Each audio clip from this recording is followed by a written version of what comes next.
A paz do Senhor, meu nome é Ana e hoje nós estamos aqui na primeira aula da nossa escola de líderes e nós vamos iniciar falando sobre um assunto muito importante. Nós vamos falar sobre a palavra de Deus, sobre as escrituras sagradas e essa é a nossa primeira aula de uma série de estudos que se chama O Cristão e a Bíblia, como ler e estudar o livro que Deus nos deu. Como é um assunto muito importante para nós, o meu desejo nesse tempo é que você se concentre, preste atenção, fique sensível para que o Espírito Santo ministre o seu coração e para que você se apaixone pela palavra de Deus e pelo Senhor Jesus. Então, gente, nós vamos começar falando sobre um assunto muito importante, porque nós sabemos que nos tempos atuais a autoridade da palavra de Deus é contestada. Mas para nós cristãos, a Bíblia é uma autoridade. A Bíblia é a autoridade sobre nós. Olha só o que diz em Pedro. Porque a profecia nunca foi produzida por vontade de homem algum, mas os homens santos de Deus falaram inspirados pelo Espírito Santo. A Bíblia é a palavra de Deus. Deus é soberano. Se Deus é soberano e a Bíblia é a palavra de Deus, então ela é soberana. Ela é a verdade, portanto, deve reger a vida e conduta do cristão nascido de novo. Né? O nosso manual de vida deve ser a palavra de Deus, o nosso crivo deve ser a Bíblia. Nós devemos viver conforme a palavra do Senhor. Como os cristãos veem a Bíblia? Esse é um tópico muito importante a se discutir, viu? Mas eu trouxe uma referência aqui para a nossa reflexão, que está em Efésios 2. Portanto, vocês já não são estrangeiros nem forasteiros, mas concidadãos dos santos e membros da família de Deus. Preste bem atenção. Edificados sobre o fundamento dos apóstolos e dos profetas, tendo Jesus Cristo como pedra angular, no qual todo o edifício é ajustado e cresce, para tornar-se um santuário santo no Senhor. Nele vocês também estão sendo edificados juntos para se tornarem morada de Deus por seu Espírito. Olha só o que esse texto diz. Meus irmãos, qual que é o firme fundamento dos apóstolos e dos profetas? É a palavra de Deus. Então, a palavra de Deus deve ser o nosso fundamento. A palavra de Deus deve ser a nossa base. A palavra de Deus deve ser o nosso sustento, o nosso alicerce bem firme. João 5.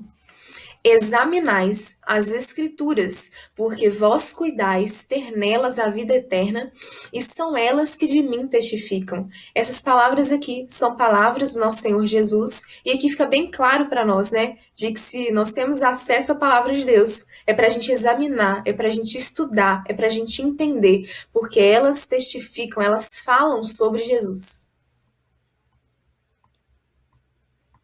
Aspectos do caráter e da palavra de Deus. Quando nós falamos da palavra de Deus, nós devemos entender que nós não falamos da palavra enganosa dos homens, mas nós falamos da palavra de um Deus que é inerrante, que é eterno, que é sempre fiel e que nunca mentiria. Deus é santo, os seres humanos são pecadores. A palavra de Deus é santa. As palavras dos homens não são santas. A palavra de Deus não falha. As palavras dos homens são falhas e mentirosas.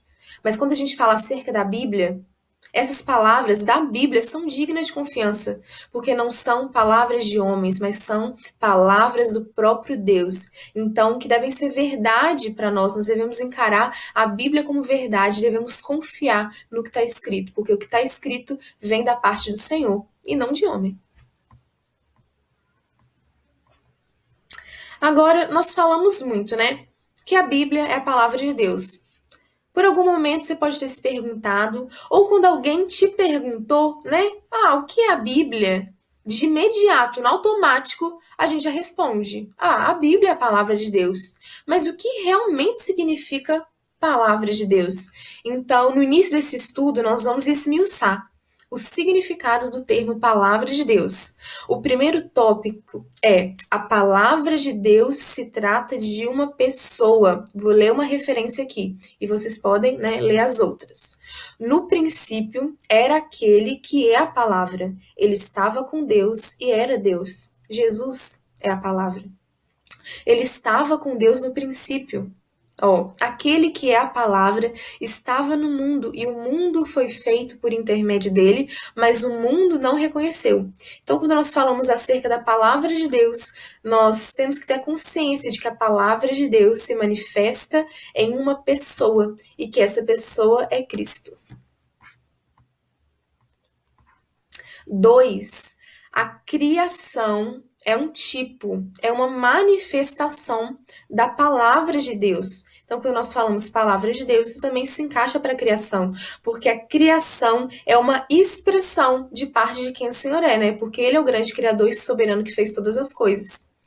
Pois desde a criação do mundo, os atributos invisíveis de Deus, seu eterno poder e sua natureza divina têm sido vistos claramente, sendo compreendidos por meio das coisas criadas, de forma que tais homens são indesculpáveis.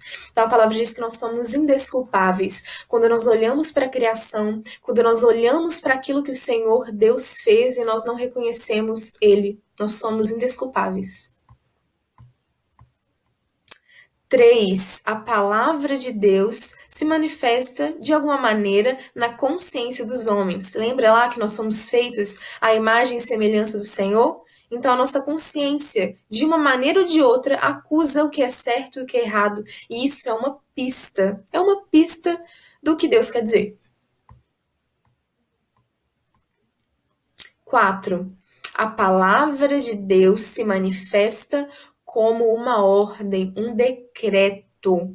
Certas palavras do Senhor são para nós uma ordem, não é opcional. A gente não obedece, não acata se a gente quiser ou se achar conveniente. É decreto, é para ser obedecido. Olha, disse Deus: haja luz e houve luz. A palavra de Deus é um decreto. A palavra de Deus é poderosa. A própria palavra diz que a voz do Senhor é poderosa e estremece os cedros. Isso é poderoso, né? É maravilhoso. 5º aspecto. A palavra de Deus também se manifesta na boca de homens que anunciam a sua palavra. Olha só o que diz Jeremias. O Senhor estendeu a mão, tocou a minha boca e disse-me: agora põe em sua boca as minhas palavras. Então aqui nós vemos um Deus completamente santo, inerrante, eterno, imutável, que coloca suas palavras na boca de um homem pecador. Olha só, hein? E essa expressão da palavra de Deus, né? A palavra de Deus na boca de homens, a gente acha muito comumente no Antigo Testamento, né? Nos profetas maiores e menores. E um exemplo disso é a expressão, né? Assim diz o Senhor, né? Muitas vezes, ao ler a Bíblia, a gente enxerga essa expressão. Então, tá aí um aspecto de manifestação da palavra de Deus. O 6º aspecto. Palavras específicas de Deus para alguém. Deus pode, sim, falar alguma coisa específica para mim e para você. Essa também é uma maneira em que a palavra dele se manifesta. E aqui nós temos um exemplo em que o Senhor fala para o Pedro. Enquanto Pedro ainda estava pensando na visão, o Espírito lhe disse: Simão, 3 homens estão procurando por você.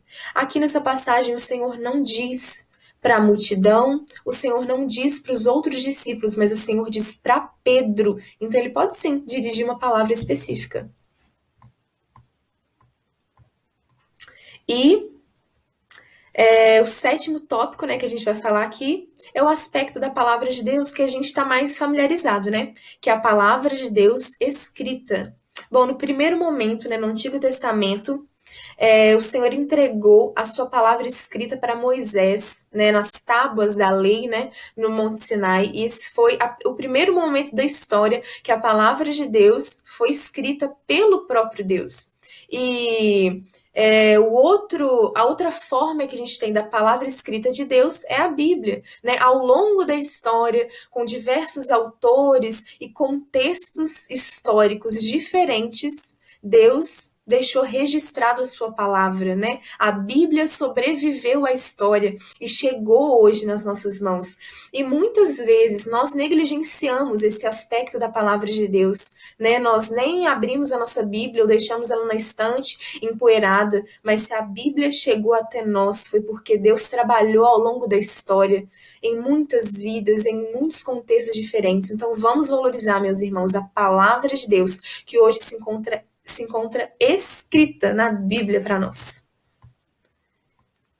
E aqui nós vamos falar, encerrando essa aula, vantagens de termos um registro escrito da palavra de Deus. Bom, quando a gente tem um registro escrito, a gente não depende da nossa memória, a gente não fica refém da nossa memória. Então a gente pode consultar a hora que a gente quiser. O segundo aspecto, nós podemos estudar a palavra de Deus. Olha quão precioso isso é para nós. Nós podemos esmiuçar, nós podemos nos alimentar da palavra de Deus e nós podemos multiplicar a palavra de Deus. Então, que você faça bom uso da palavra do Senhor, que você estude a palavra do Senhor com afinco, que você multiplique as boas novas do Senhor, em nome de Jesus. E se você acha necessário, reveja essa aula. Estamos disponíveis para tirar qualquer dúvida e em breve nós vamos nos reunir para discutir sobre esse assunto.